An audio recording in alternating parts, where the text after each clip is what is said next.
Yo, real talk. There's a specific kind of financial panic that doesn't hit you all at once. It creeps up on you. Usually around 38, maybe 44, maybe 51. You're sitting at your desk or in some waiting room scrolling your phone or just staring at the ceiling at 2 in the morning, and one thought just shows up, uninvited and won't leave you alone. Am I even doing this right? Not whether you're saving, probably, a little something, but whether you're saving in the right place, the right order, the right account for your actual situation. Whether the moves you made in your 20s still make sense in your 40s. Whether that 401k you've been grinding into for the last decade is actually the right vehicle or just the one that was there when you showed up. And here's the kicker. The answer is almost definitely no. Not because you dropped the ball, because nobody told you the right answer changes. That the 401k strategy that slapped at 27 is a completely different beast at 45. That the Roth your coworker won't shut up about is either the best financial move of your life or a total non-issue depending on one single number. And that there's a third account sitting right there in the tax code that 62% of Americans have never even thought about using for retirement, that financial planners are calling the most powerful savings vehicle in the whole system. Not the 401k, not the Roth. We're getting there. But first, we gotta talk about why the order of operations matters more than almost anything else here. Because putting money in the right account in the wrong sequence is like knowing the right destination but starting from the wrong side of the country. You'll get there eventually, but you'll leave a stupid amount of money on the table along the way. My name is Ryan. I spend a genuinely unreasonable amount of time in the weeds of the tax code, IRS notices, and retirement research that most financial content just glosses over. If you've ever felt like the retirement advice out there was built for somebody else's life, hit subscribe and smash that like button, because today we're mapping out the full playbook, by age, by account, by the exact sequence that keeps the most money in your pocket. And the first number is going to low-key change how you read every retirement headline from here on out. Quick heads up, not a financial advisor, not personalized advice. These are documented strategies, real 2026 numbers, and the patterns behind decisions that consistently produce better outcomes. For your specific situation, find a fee-only fiduciary. Okay, let's get into it. The number is $38,176. That's the median 401k balance for American workers in 2024. Not the average, the median, the number half of all participants fall below, $38,000. Meanwhile, Fidelity says by age 40, you should have 3 times your salary saved. On a $63,800 income, that's about $191,000. The median saver actually has $38,176. That's a gap of over $150,000. And it's not a hustle problem, it's a knowledge problem. People don't know how to use the system. So let's fix that. Your 20s, the decade you're sleeping on. Here's the most important line in this whole script, the one that's either going to haunt you or light a fire under you depending on when you hear it. $1 invested at 22 is worth roughly $21 by age 67 at the market's historical average return. $21 for $1, just sitting there doing its thing for 45 years. That same dollar invested at 42, worth about $6. That's the gap.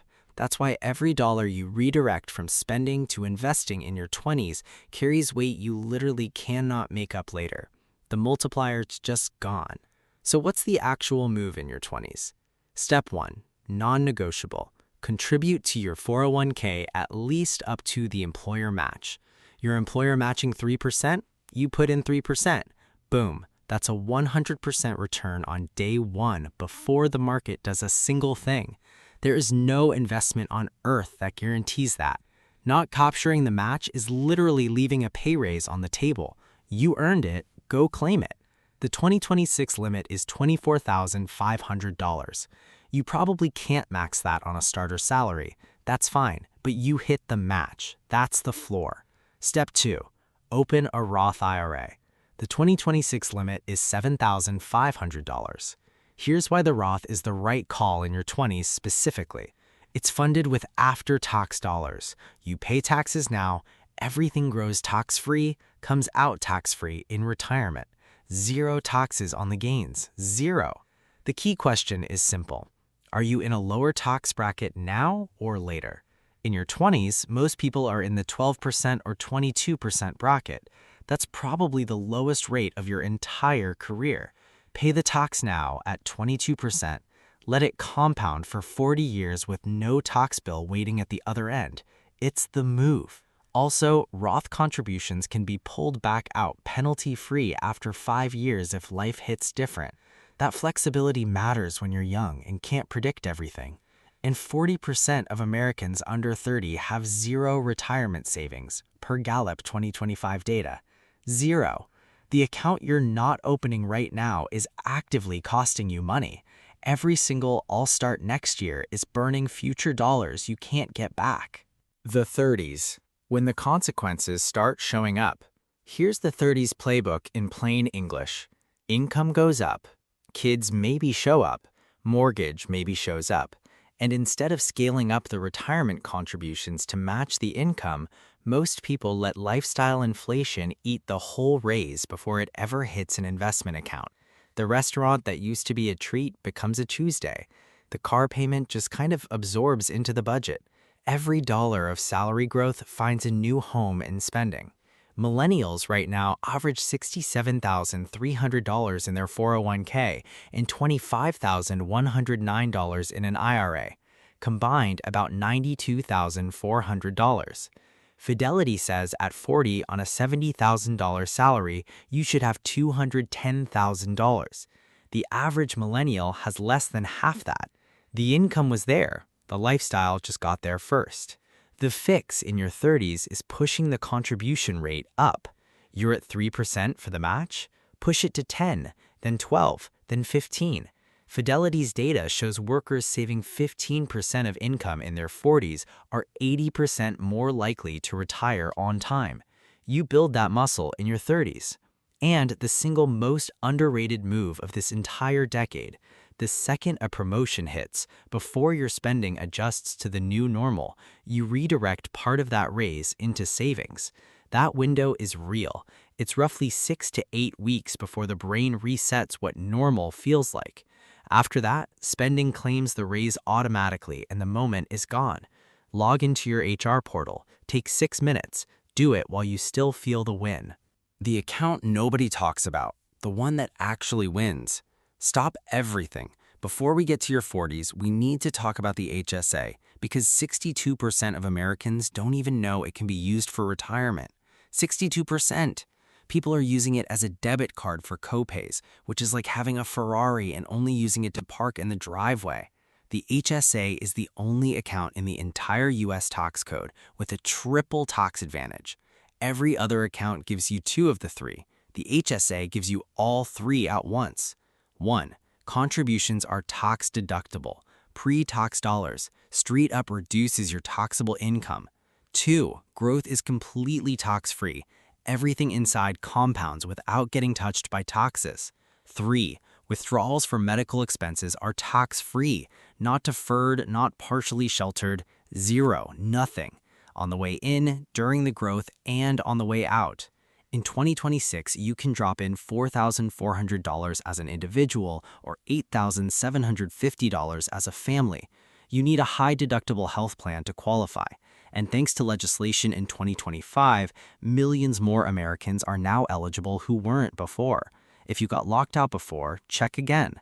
The stealth move that smart people are running. Pay medical expenses out of pocket. Keep every single receipt. Let the HSA money sit invested in compound. Then, in retirement, reimburse yourself for all those years of expenses, tax-free, with no expiration date. Meanwhile, Fidelity says the average retired couple needs $315,000 for healthcare costs. The HSA covers that tax-free. After 65, you can pull it for anything and just pay normal income tax on it, like a traditional IRA, but with no required minimum distributions.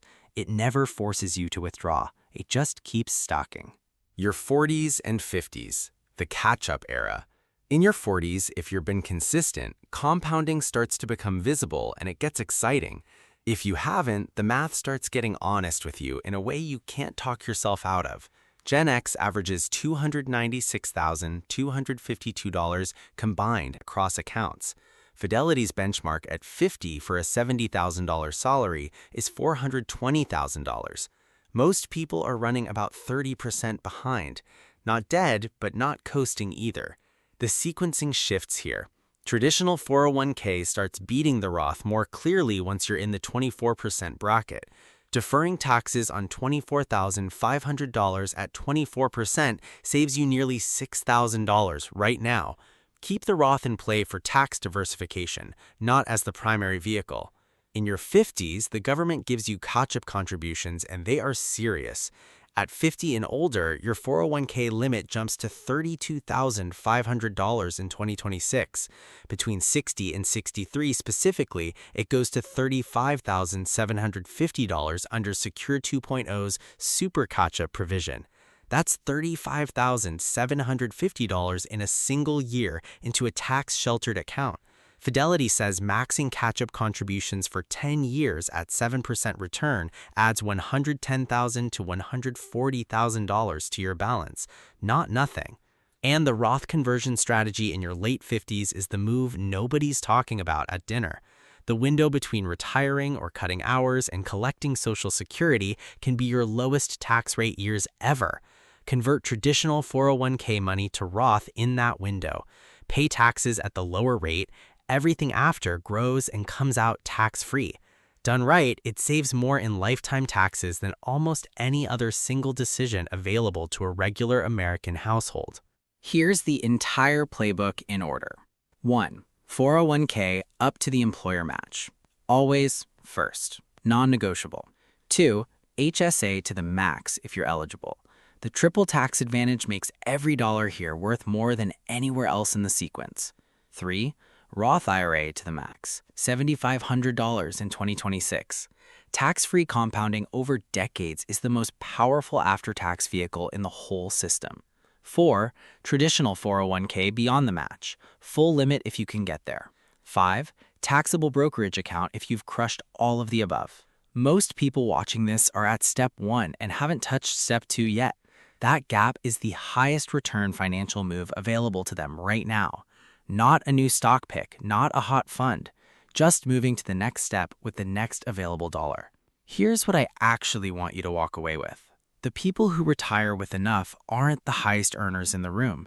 They're the ones who used all 3 accounts in the right order for long enough without bailing when the market got ugly. The Roth that only 21% of eligible people are actually contributing to. The HSA that 62% don't even know is a retirement tool. The catch-up contributions that most people in their 50s have never maxed. None of this is complicated. None of it requires a finance degree. It requires understanding the sequence and then actually doing it, consistently. Through the raises, through the market dips, through the months when other things feel more urgent. The tools were always there. Now you know where they are and which order to use them. Go get it.